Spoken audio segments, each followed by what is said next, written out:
Hello and welcome to Drop the Mic Podcast, where we discuss technology, theology, and all things in between. I want to personally thank you for joining us today. Now sit back, relax, share this, engage with the podcast that's already in progress. God bless you. Just because something was created outside of church doesn't mean we can't use it in the church. Doesn't make it evil. Now, some people want to draw the line, right? Right now it's AI. It's evil. We're not going to use it. Okay, it's fine. It's your prerogative, right? Some denominations don't even want instruments in the church. That's your prerogative. That's how you want to worship. That's fine.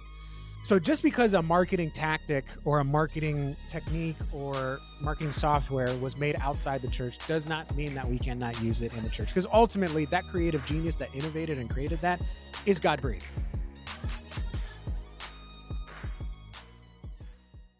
Hey, what's going on, family? This is your boy, DK Hammonds with the Social Media Church and DK Consults, and I am here with one of the greatest minds in website development, Justin Nava, y'all. What's going on? I don't have the greatest mind. I appreciate you saying that.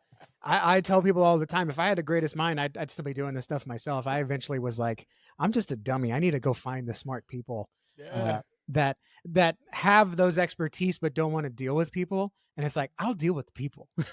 You just design it and develop it and make it good and secure it. And I'll just deal with the people. And that's my favorite part of the job. But I appreciate you saying that. For sure, our organization, Nava Church Marketing, we want to be the go-to. I don't want to say guru. I don't like that word, but the go-to, just your go-to guy. Like that's who we want to be. I appreciate you having me here, man. Yeah, man, for sure. One of the things that, if y'all don't know, Justin is like, for me, I tell him, I just told him a moment ago that my team took one of his sheets and we use that as a template to create websites for other clients. Now, we understand that websites are pretty much standard in some ways, but then they can get customized as you would like them to be. But I use that sheet, and I've always wanted to, just thank him for that, because that was a really dope article that I use, even though, whatever the case may be, I use that article a great deal. But that's not, we'll get back to website development, because I think he's passionate about that, and I want to cover that. But what I want to talk about is geofencing. Now, Justin and I both saw a reel that came out from a pastor that was in North Carolina. And in particular, and I gave you the skinny of the short, we'll put it in the short notes. In particular, his church was in a space where his church was geofenced with another church, and that church was trying to use that to, facilitate or navigate people from one space to the next. I don't want to accuse anybody of anything because they have not done anything illegal per se.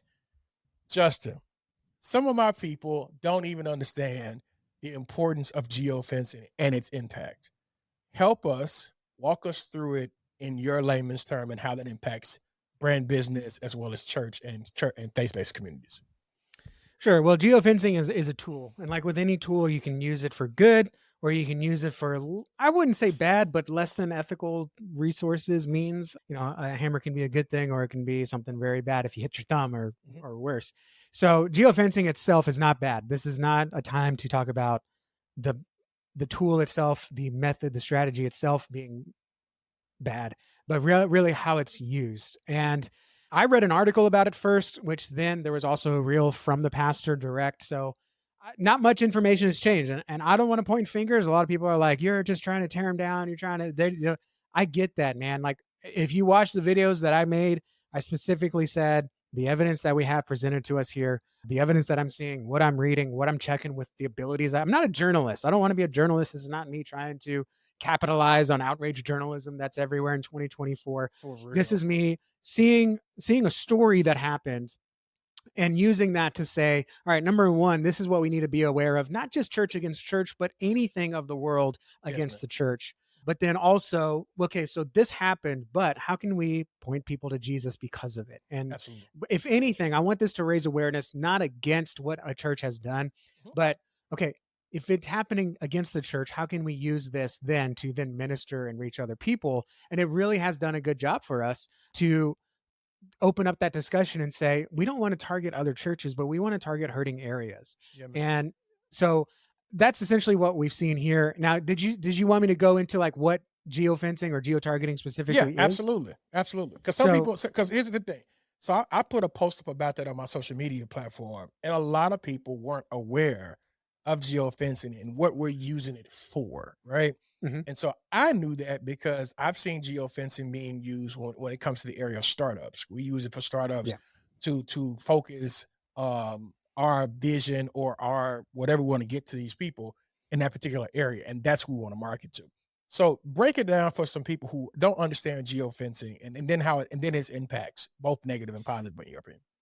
Yeah, so you'll hear us say geofencing or geotargeting. They're almost the same. Yep. Geofencing is a little bit more of an older term, and it's a very hyper localized term that actually came out of my understanding. It came out of the IT space, Mhm. meaning there's like imagine a digital fence around an area. For Yep. geofencing, usually we're talking about a building. So Yes. it's almost like those invisible dog fences, right? You put a Exactly. collar on your dog, you put some stakes out in the yard, and when it crosses that invisible line between two stakes, it beeps or it buzzes or God forbid it shocks them a little bit and they learn to stay in the yard. Okay. Absolutely. That's We're it. not going to shock you or beep you or buzz you here, but Yeah. there is a digital fence on, like, for example, on your Wi-Fi network, wherever your Wi-Fi network can reach. If someone walks into that or a Bluetooth area, they can detect who has entered into that That's area. correct. It's That's that correct. not Mhm. geological, but geographic area, right?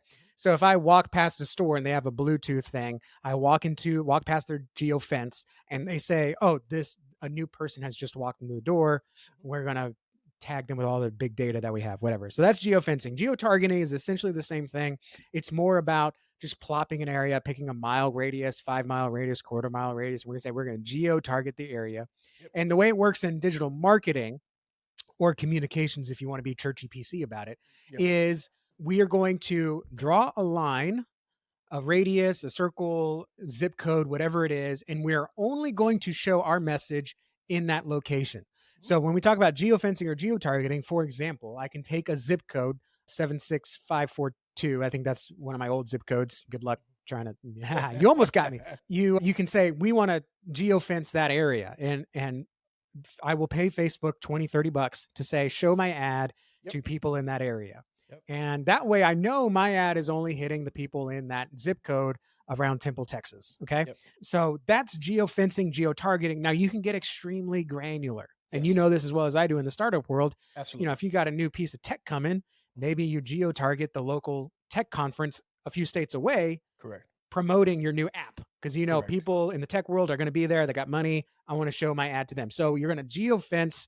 the expo center Yep. and just show your ad to that population during a set time, which is when the event is happening.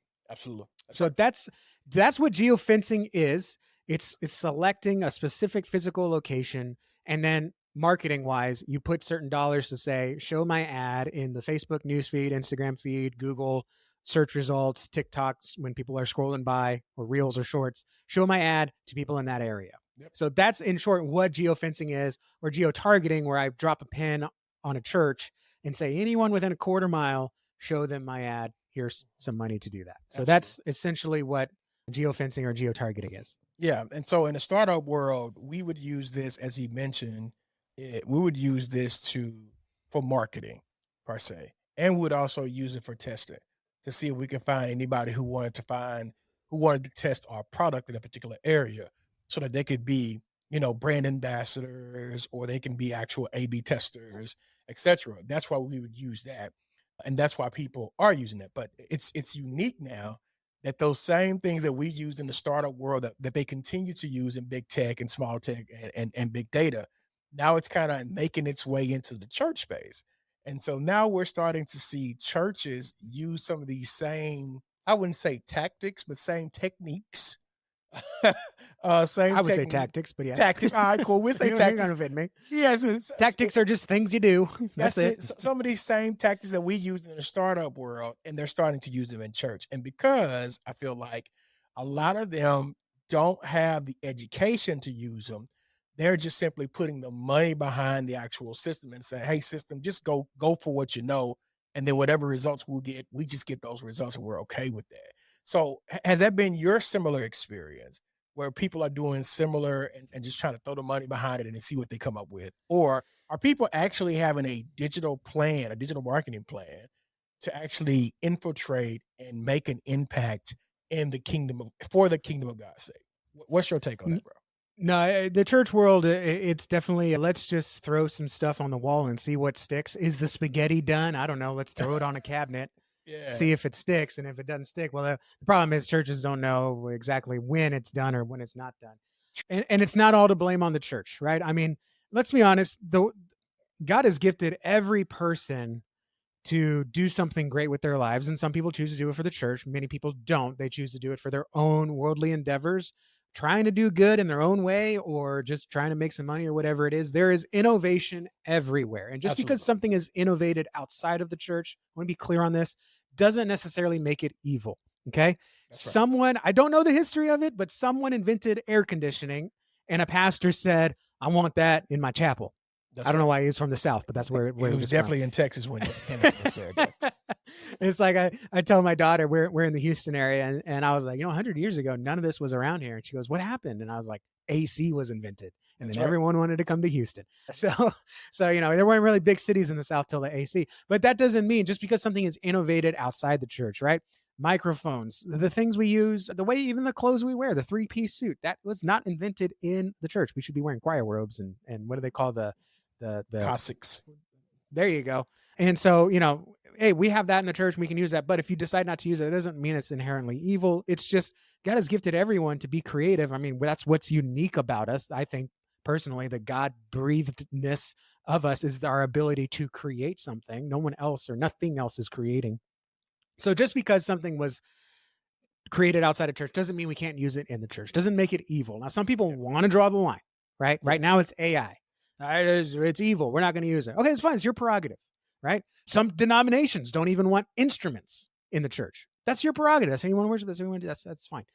So just because a marketing tactic or a marketing technique or marketing software was made outside the church does not mean that we cannot use it in the church. Because ultimately, that creative genius that innovated and created that is God-breathed. But now, again, it's a tool.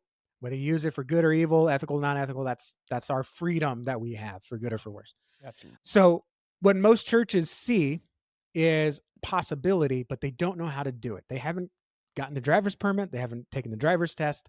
They just get behind the wheel and go. And sometimes that might get you to A to B. Many times it doesn't. Not all the fault lies on pastors and church leaders, though, because they are well-meaning. A lot of the fault also lies with software companies who say it's as easy as ABC. It's as easy as 1, 2, 3. It's as easy as logging in, watching this video, paying the subscription fee, and clicking the. It ain't ever that easy. Ever. The church go is probably the closest. but many places, you still have to know what to say. You still have to know what to write. You still have to know a graphic to make. No matter what Canva template you use, you change one color, you know as well as I do. Yeah, one color ain't gonna look good on that design, even though it looked great on the window, right? It's like like when you pass the shirt or the dress or whatever in the window, and you're like, man, it looked really good on the mannequin. It don't really look good on me. Nope. So it's not all on the church's fault for just like seeing the promise be over delivered and over communicated, and then it doesn't work out. Yeah. So yeah, I see a lot of churches that see the possibility and they see what big business is doing, right? That's where everyone's attention is. Yep. It's on social, it's on the ads. People are giving more money to businesses and e-commerce than they are to the church. I'm not saying that's a bad thing, but they're certainly not, when they're not given 1, 2% of anything cheerfully, but instead they'll go out and go buy, another drink, another meal, another movie, they'll support a politician. They're all seeking to support things they think will fulfill them or create kingdom on earth, when you and I both know what will be. So churches see what others are doing and they say, how can I get a piece of that action? How can I get some of that attention back on us for the kingdom? And they go out and they try to do it. They just don't know exactly what to do, how to do, when to do it. And for me, how to communicate the right message in the right way using that tool. So long walk to a short drink of water. You'll notice I like to take those long walks. I see a lot of churches have the will. They don't have the way. They don't have the knowledge. They're ready to get behind a car because they said, oh, you just press this pedal to go and this pedal to stop. Ain't that easy. I almost flipped our car the first time because I didn't realize you had to turn your wheel 10% of the way to actually make a 90-degree turn. I thought you just, yeah, that old 1996 Dodge Ram almost Come on. Went to the almost flipped over. Yeah, I think it's important, man, as people, as we're starting to really introduce a lot of these tech ideas that were once pre-existing into the tech space, into church, it's important that you have somebody like Justin or myself who can kind of lead you to using the right tools. Some of these tools aren't necessary for you to use. If you're trying to use geo fencing or geo targeting, you're using this in an effort to think of it like this. I'm using this because I don't want to walk to evangelize. So I'm going to use an application like a Facebook ads or a Google ads to kind of get that information out there, and I don't have to do that. Will it cost you? In most cases, it will cost you. It would also cost you because you don't know how to use it or work it to target it into your specific place.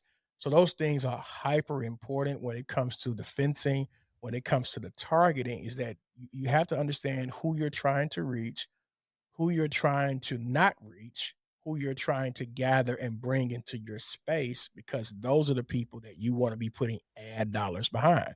Now, now I hadn't found one product outside of Google Ads, and even Google Ads has to have a nonprofit thing that you have to fill out. I hadn't found one product anywhere else that's free. So what we're talking about is usually a paid for feature. This is not something that you can just pull up in Facebook and instantly start sending ads out. It's not going to work for you that way. You're going to have to put some financing behind it. But I think what's important is intention. Who am I intending to follow or reach or, gather or want to be in community with? Those things are hyper important when it comes to the targeting, at least when it came to app building and app creation and building businesses. What I found out is you can throw out a broader net there because you're looking for customer acquisition. Now, the question is, what is membership acquisition? Nobody can really answer that question for us because it's going to be different per church. But there is a cost that it costs you to gain a member. What does that cost? How are you trying to, get there? So I think that's super important. And so when I watch this video of this pastor, again, you can go watch the YouTube yourself, come up with your own conclusions. It's not me. I'm just bringing up for a conversation. But this pastor was not necessarily grieved, but he didn't understand fully what was happening and why was it happening. And let me also say this. I don't think that church possibly did that intentionally. I think they had somebody behind the scenes who turned on the machine, put that stuff where it needed to go, and kept it moving.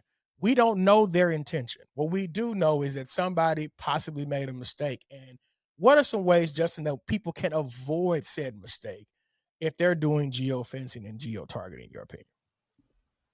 I love it. I'm gonna circle back to one thing you said. Go for it, bro. We need to know our cost per member. That's Woo. a huge thing. And maybe we button that somewhere else.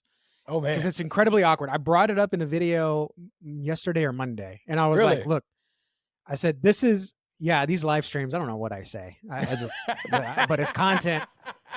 I sent it to Jose. And I gotta be careful because I got a Jose and a Jose. I'm like, I don't know, just make a video. Here you go. Here's 3 hours of me talking, and he'll find it. Or Cast Magic will find it and he'll pull it and edit it. That's it. So everyone, whether you know it or not, you have a cost per member. Now, Nelson Searcy, in a book that I keep loaning out and I never get back, I think I'm going to buy my 4th copy soon. I think in his book, it's $400 to $500 per new member, per new covenant relationship, per new whatever. That's not per new attendee. That's not per first time guest. That's not to get someone at your event. That is someone joining your church. All right. Talking about geo-fencing, geo-targeting, we ran a geo-targeting campaign last month. Over the last 30 days, we had 12 families visit the church, 3 families join, 1 through baptism. So again, you got to look at $600 or 3 new members, 1 with a baptism. Which would you rather have as a church? Okay. Now we got that. Now, I think Nelson's numbers are a little outdated because I don't know when that book was written, but I think now we're seeing about $200 to $300 per new member. And that's fair. That is not me to say you want to get 20 new people. Well, you got to spend X amount of dollars. That's not necessarily the case. It is let's look at your budget. Would you rather have $600 or would you rather have 3 new families or 3 new members joining? Hopefully they're bringing their family. That's right. That's just a different way to say it. When you're talking about marketing budget, if you know that number, it becomes much more easy to Correct. see if you're being a good steward or not. Yes. And so one of the things that geofencing and geotargeting lets you do is it lets you spend your dollars to the people you're specifically ready to reach. So, for example, my dad lives in a neighborhood that is nowhere near a school. It is both a good thing for him since he's retirement age. You don't have to worry about kids going up and down the street. It's also kind of not a great thing because there's also a certain kind of person that can only live in a neighborhood like that.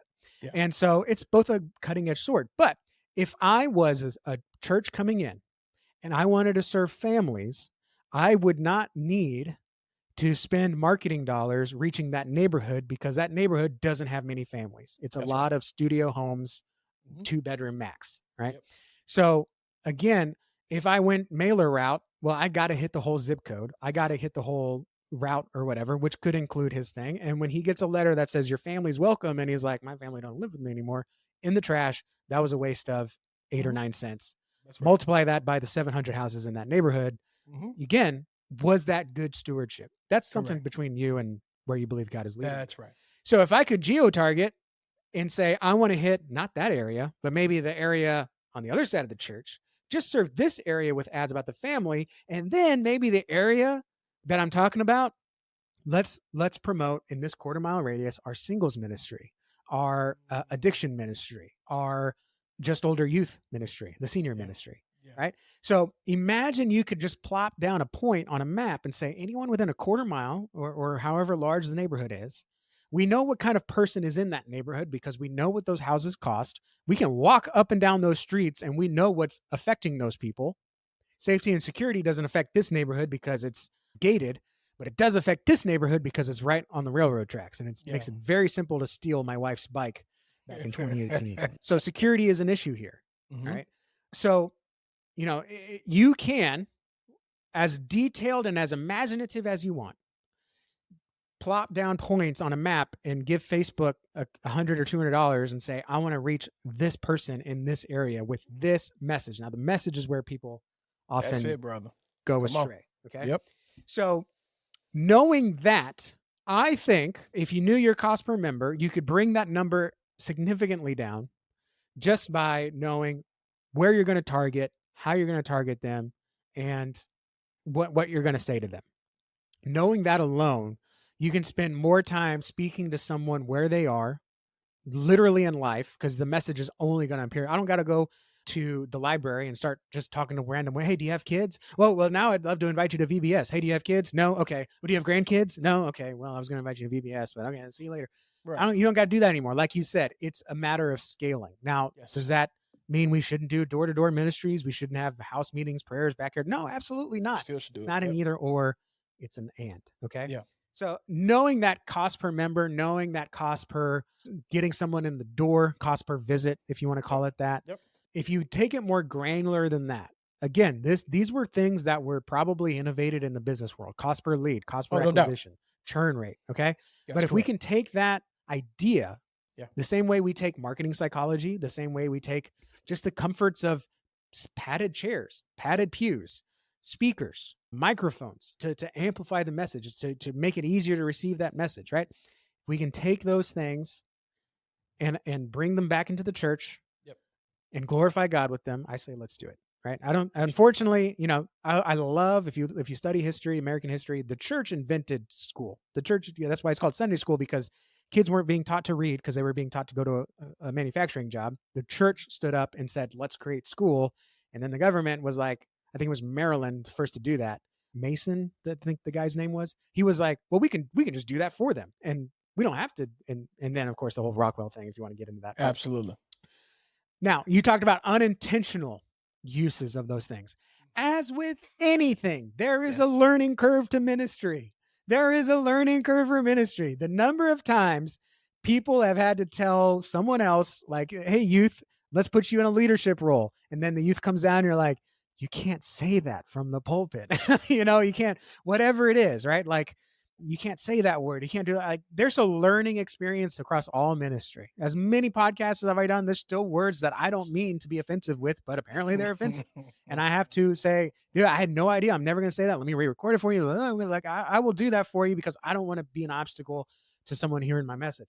That said, there can be unintentional use cases. And I 100% believe that someone came in and said, we have a new church. We want to grow this church. To grow the church, we need money. So let's find people that have money. And probably in an ad campaign that had 5 different campaigns in, or 5 different ad sets, 5 different objectives, goals, targetings, or whatever. One of them was, why don't we just go to target people that are already giving to a church? And maybe they'll like our church. Yeah. And again, we plant church. And again, benefit of the doubt. We plant churches to reach a group of people that the current churches are not reaching. We don't just plant churches. We've explored all the land. Okay. So, I mean, at this point, it's this community is not being served by the churches there. And it's not a fault of them. It's just the people that God has brought to this area.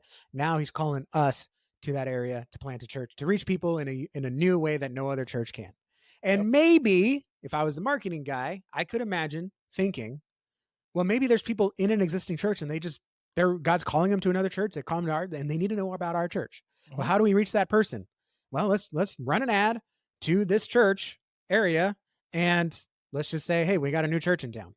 And I've had people tell me, I think I had comments too. If it's a good church, people won't leave. That's not true. Yeah, 100%.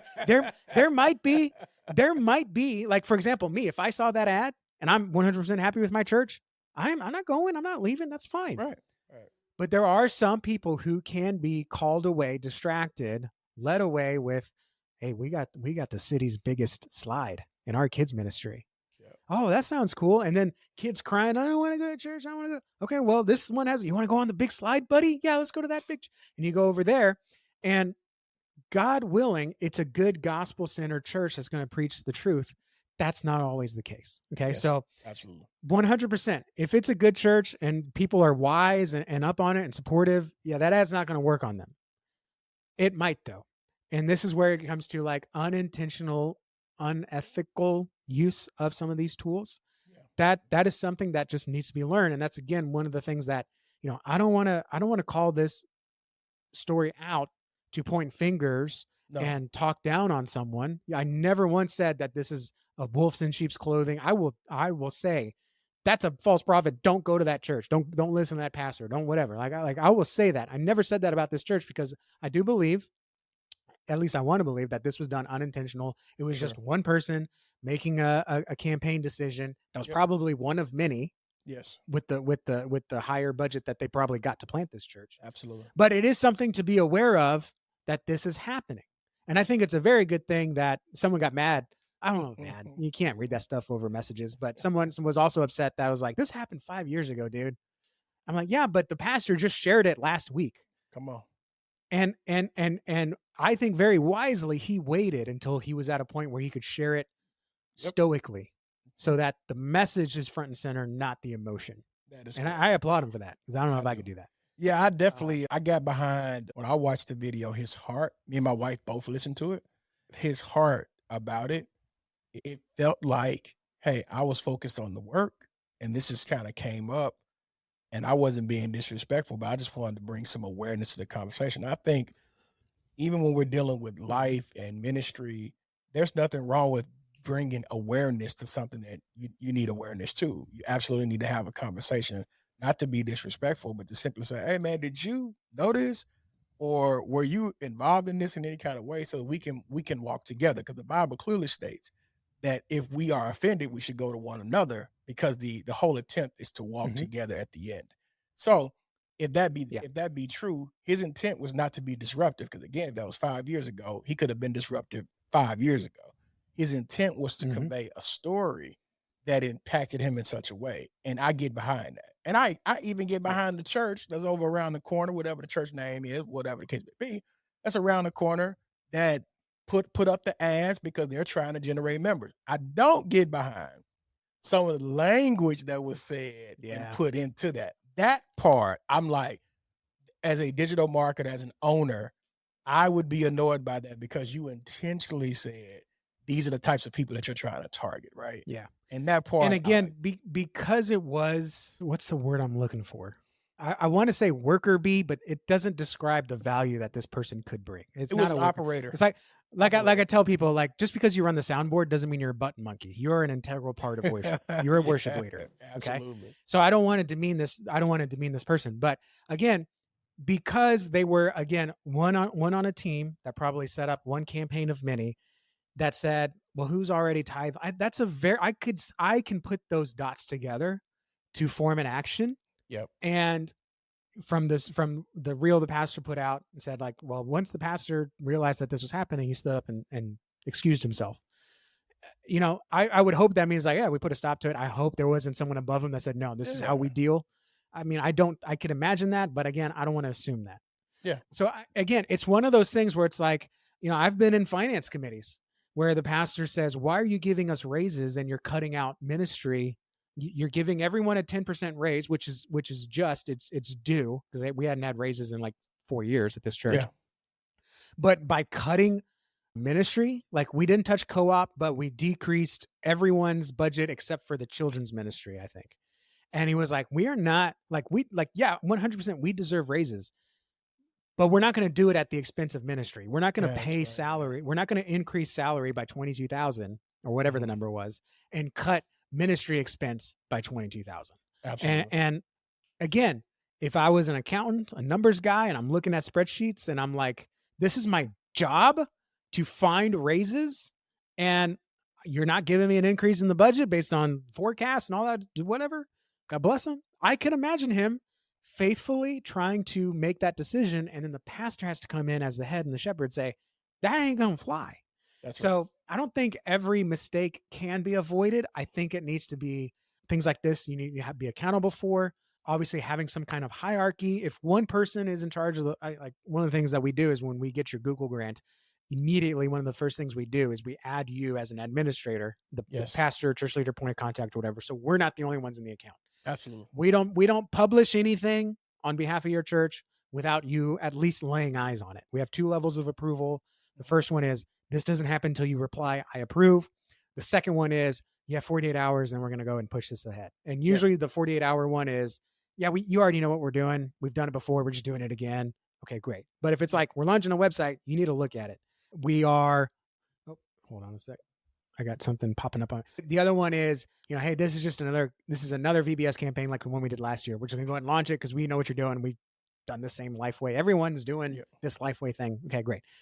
Anyways, so to avoid mistakes, number one, you got to go 2 by 2. Social media accounts, Google administration, email administration. Even if you're using pastorjoe@gmail.com, another elder needs to be on that account.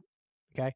Anything digitally you do, and we got this from our friend Jeff Reed, anything that you do digitally, you need to go 2 by 2. Just like Jesus sent the disciples out 2 by 2, anything we do in the digital world needs to be 2 by 2. So everything, logins, and then as well as any campaigns you try, any flyers you produce, any posters you put out, any social media posts. And I know I'm asking a lot here, but it's worth it. I know a lot of churches that will just let someone just run with the Facebook account, but they will not publish that bulletin until it gets proofread, checked, and re-edited, right? And so treat everything like that. Everything needs 2 sets of eyes.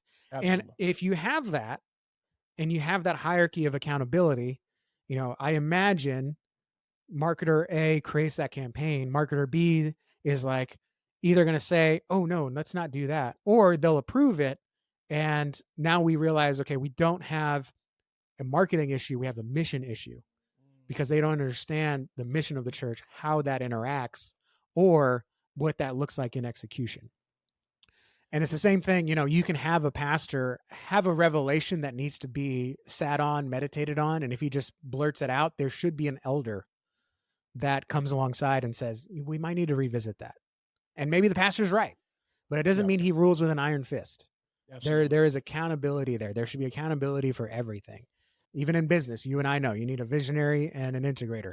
Absolutely. Because it really, one is the most dangerous number when it comes to your walk with Christ, as well as business, as well as in ministry. So the number one thing to avoid a mistake is don't do anything alone. Don't do anything by yourself. Even a pastor, the coolest pastor, I don't want to say the coolest, like, I don't want to say coolest, like the most swaggy. Oh, he's got the Gucci belt. No, I'm not talking about that. I'm talking about the coolest, like the pastors that resonated with the most people, that understood the heart of the people, and that could really preach in a way that made you feel understood. So then you felt in a way that Jesus understood you and you knew what to take a next step. Those pastors, while they may have sermon prepped solo, they shared their outline with other elders. Absolutely. They would run through their notes maybe the Thursday before with the XP or an associate pastor or the youth pastor. They, even in their sermon prep, were not doing it alone. No. And the same thing with marketing. Don't do it alone. Get second eyes on it. Get someone to brainstorm with. Yeah. Put together a creative team if you want, and don't get 7 people on a team. Don't worry about that. Just 2 or 3 people. That's fine. And that way you have some accountability for what you're doing, to where someone can say that might not be ethical, or let's get a third set of eyes on that, right? Even Matthew 18, right? Go to your brother, go to your sister. That's right. If that doesn't work, bring in a third person. Then That's right. bring in the pastor. Then right. bring in the church, right? Like, you're going to escalate it naturally when there's disagreement. Well, if there's something possibly unethical that you find, I mean, hey, you and I both know pastors get in trouble when things go solo. So Absolutely. that's true for any church leader or any Christian on a walk. So that's the number one thing to avoid mistakes. And the number 2 thing is, brother, sister, who's watching or listening to this podcast, you're doing it right now. Stay up to date. Stay aware of what's happening. Just the fact that you know this technology exists and can be used against you. I don't know of what pastor asked me yesterday. I don't know of a way to see if you're being geofenced or geo-targeted. Because even if you were, Facebook's not going to show the ad to the pastor. You ain't going anywhere. That place pays your money. Yeah. So they're not going to show you the ad. So you're not going to see it. But, just be aware of what's going on and stay up to date on what's happening. Even if you don't execute on it, know what to do. And the third thing really is exactly what this pastor did. I think more churches need to do. And it breaks my heart that this doesn't happen, is be cooperative with other churches. The fact that this pastor could take a meeting with that church planning pastor. Yeah. And I know I've called churches and I'm like, hey, we're doing a block party. We'd love to invite the people in your neighborhood that you have the email list for, the mailing list for. We want to invite them, and they don't ever call this number again and hang up because they don't want to work with us at all. A tornado came in, and a church was opened up their gym to collect food, to collect shoes and socks. The number of kids that don't have shoes when a tornado comes through is just heartbreaking as well. Like, just think about that.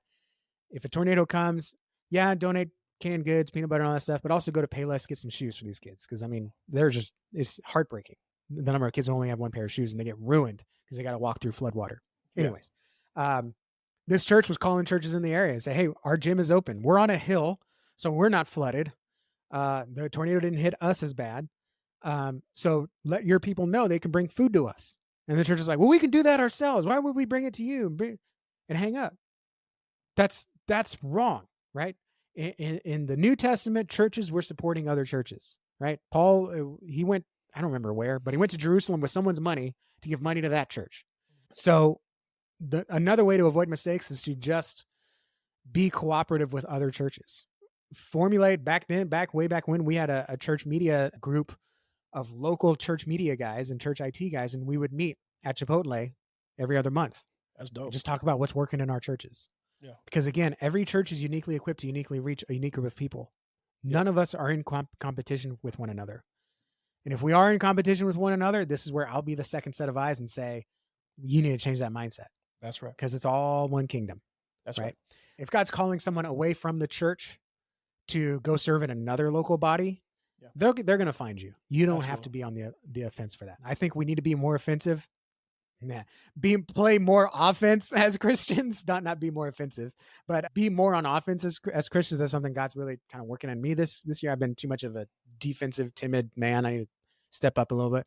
Yeah. But that doesn't mean that we need to go seek these out to steal them, right? Yeah, for sure. If a sheep needs a new shepherd, God's going to guide that sheep, and they'll find you. Absolutely. And I mean, I've been glad to be a part of a church where the pastor said, this person they're not a culture fit for us. I want to serve them, but they can't. It's like they speak a different language. Yeah. But there is another church that has a strong young adults ministry. So let's do lunch. I'm going to introduce you to this pastor. I'll pay for lunch. And it was like, it's like a shepherd handing off a sheep, right? for And this sure. person got to be served way better in that church than our traditional old head church. No doubt. Man, you drop so many nuggets. And before we get out of here, and if y'all want to hear about website stuff, put it in the chat below. We'll definitely come back and cover that again, because we each have a cutoff that we need to attend to. But I want to cover some final thoughts of what you said. I think this will be helpful for somebody, because he just laid out a beautiful plan.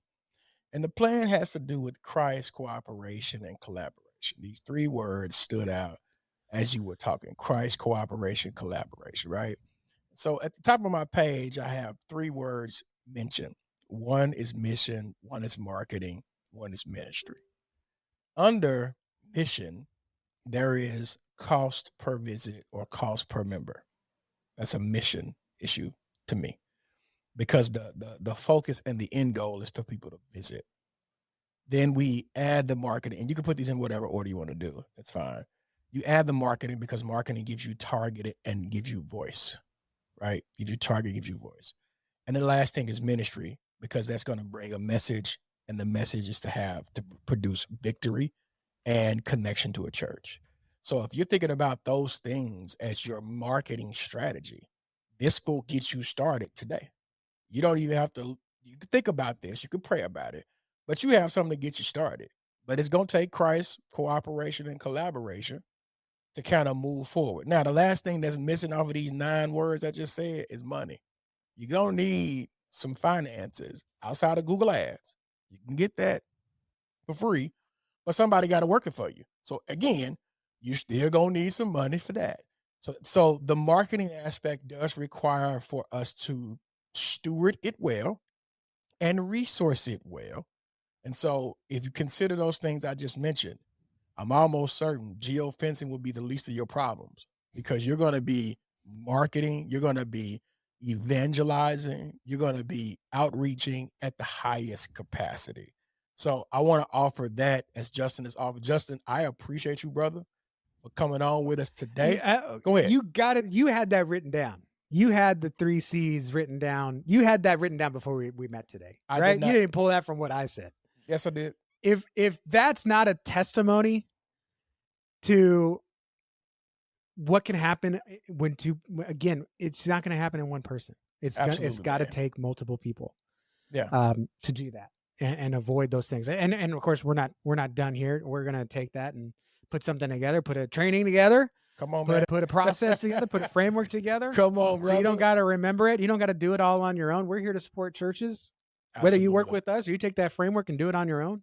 It doesn't go buy a Tidely website and put it together and run ads to that, and use the Tidely church management system to figure out how much it costs to get a person. Which, by the way, money is just another tool. Anytime you get nervous to talk about money, to me, and this is something I wasn't always this way. That's like getting embarrassed talking about how many chairs you have as a church. Don't get embarrassed. You're not embarrassed. Oh, and we got 200 chairs. We got another 50 in the closet that we can pull out if we need more. Money is a resource. It ain't ours anyways. That's right. The chairs are there for God's glory. The mics are there for God's glory. The lights are there for God's glory. Your money is there for God's glory. And to say it's something evil to talk about, or we shouldn't talk about that. No, it's another tool. Don't be embarrassed about how many chairs you have. Nobody's like, hey, how many mics are you? Oh man. Yeah, we might have 1 or 2 mics. I don't know. I might be able to get a third mic. We can get someone to donate a third. Nah, dude, it is what it is. The moment we can stop giving that much power to money and give that power back to God, come on, brother, that money goes so much further. And it becomes so much easier to say, hey, we got 15 grand. We can buy a carpet for 70 people, or we can buy marketing for 70,000 people. And we know that with 15 grand, even on the worst day, if we spend $500, we're going to get 30 families joining the church. Wow. On the worst numbers that we have available.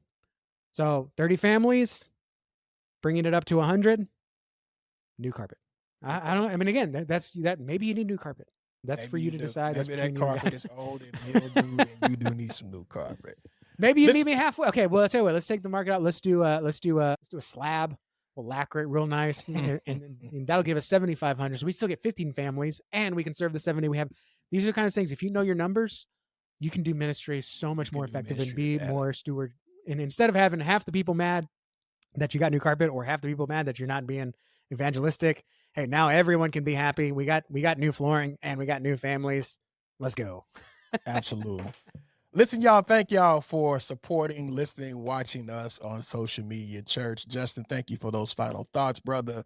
And hey, please, Justin, tell the people where they can follow you if they want to get in contact with you. You can find me everywhere at the Justin Nava. That's my handle on pretty much all the website platforms, the Justin Nava. Best way to kind of get in touch is actually go to navachurchwebsite.com. Download that framework that DK talked about earlier today. Then you're going to get on my email list, and all of those email replies go directly to me.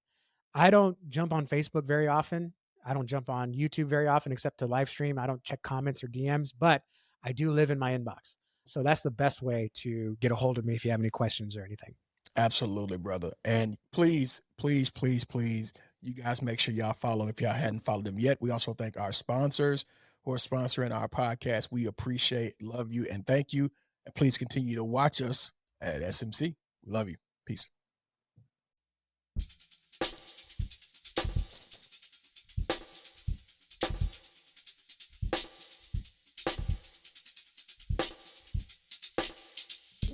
Thank you for listening to today's podcast. My hope is that the podcast added value to your life.